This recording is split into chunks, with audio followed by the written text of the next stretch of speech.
नमस्कार। आकाशवाणी जयपुर अजमेर से प्रस्तुत हैं प्रादेशिक समाचार।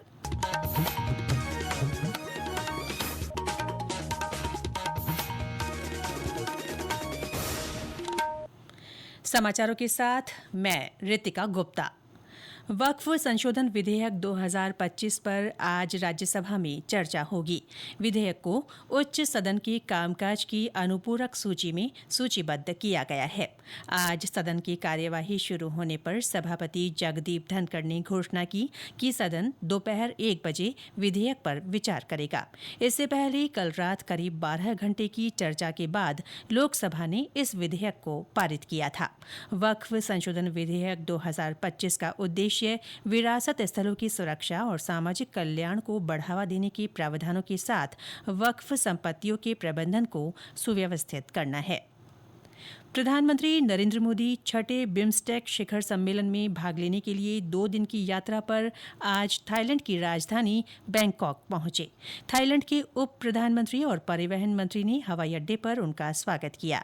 थाईलैंड पहुंचने पर श्री मोदी ने सोशल मीडिया पोस्ट में कहा कि वे आधिकारिक वार्ताओं में भाग लेने और भारत तथा थाईलैंड के बीच सहयोग मजबूत करने को इच्छुक हैं। प्रधानमंत्री मोदी आज शाम थाईलैंड के प्रधानमंत्री पिटोंगटर्न शिनावात्रा के साथ द्विपक्षीय वार्ता करेंगे। वे परस्पर संबंधों की सभी आयामों की प्रगति की समीक्षा करेंगे। इस बार बिम्स्टेक शिखर सम्मेलन का विषय है बिम्स्टेक समृद्ध, लचीला और मुक्त। सम्मेलन में बैंकॉक दृष्टिकोण 2030 को अपनाया जाएगा। राजस्थान लोक सेवा आयोग आरपीएससी ने आरएएस 2023 मुख्य परीक्षा में असफल रहे अभ्यर्थियों को प्राप्तांकों की दोबारा गणना का अवसर दिया है। इसके लिए अभ्यर्थी आज से 12 अप्रैल तक ऑनलाइन आवेदन कर सकते हैं। इसके लिए ऑफलाइन आवेदन स्वीकार नहीं किए जा सकेंगे। आयोग ने स्पष्ट किया कि केवल प्राप्तांकों की पुनर्गणना की जाएगी। उत्तर पुस्तिकाओं की दोबारा जांच संभव नहीं होगी। सामाजिक न्याय और अधिकारिता विभाग की ओर से चलाई जा रही विभिन्न छात्रवृत्ति योजनाओं में आवेदन की अंतिम तिथि बढ़ाई गई है। विभाग के निदेशक बचनेश अग्रवाल ने बताया कि शिक्षण संस्थाओं के छात्रवृत्ति पोर्टल पर पंजीयन, नवीनीकरण, कोर्स मैपिंग, मान्यता और पाठ्यक्रम वार फीस स्ट्रक्चर को 21 अप्रैल तक अपडेट किया जा सकता है। वहीं उत्तर मैट्रिक छात्रवृत्ति के लिए 30 अप्रैल तक ऑनलाइन आवेदन किया जा सकता है। राजस्थान माध्यमिक शिक्षा बोर्ड ने 5वीं बोर्ड परीक्षा कार्यक्रम में संशोधन किया है।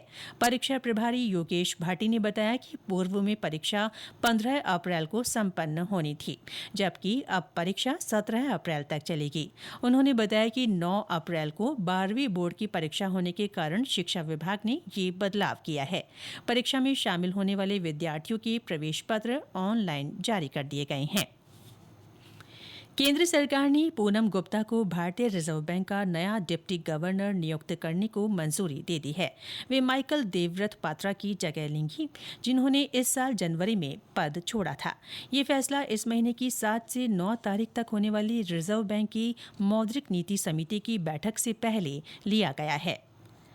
पाली की सफाई व्यवस्था को दुरुस्त करने और स्वच्छता के लिए शहर का सारा कचरा अब सीधे खेतावास स्थित सॉलिड वेस्ट प्लांट में निस्तारित किया जाएगा।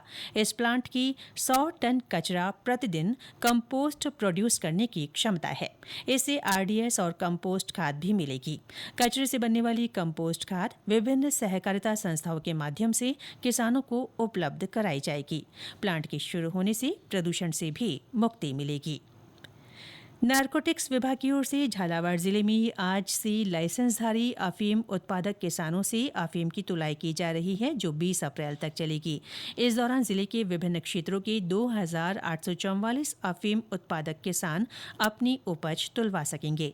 तुलाई की सारी प्रक्रिया जिला मुख्यालय पर स्थित गोविंद भवन में सीसीटीवी कैमरों की निगरानी में की जा रही है। प्रदेश में एक पश्चिमी विक्षोभ के असर से पिछले 24 घंटों में कोटा संभाग में कहीं कहीं हल्की बारिश दर्ज की गई है। मौसम विभाग ने आज जयपुर और भरतपुर संभाग में भी मेघ गर्जन के साथ कहीं कहीं हल्की बारिश की संभावना व्यक्त की है। वहीं कई अन्य जिलों में मौसम साफ रहने से तापमान में बढ़ोतरी दर्ज की गई। पिछले 24 घंटों में राज्य में सबसे ज्यादा 40.7 डिग्री सेल्सियस अधिकतम तापमान बाड़मेर में रिकॉर्ड हुआ। इसके साथ ही प्रादेशिक समाचार बुलेटिन समाप्त हुआ। हमारा अगला बुलेटिन शाम 6:30 बजे प्रसारित होगा। नमस्कार।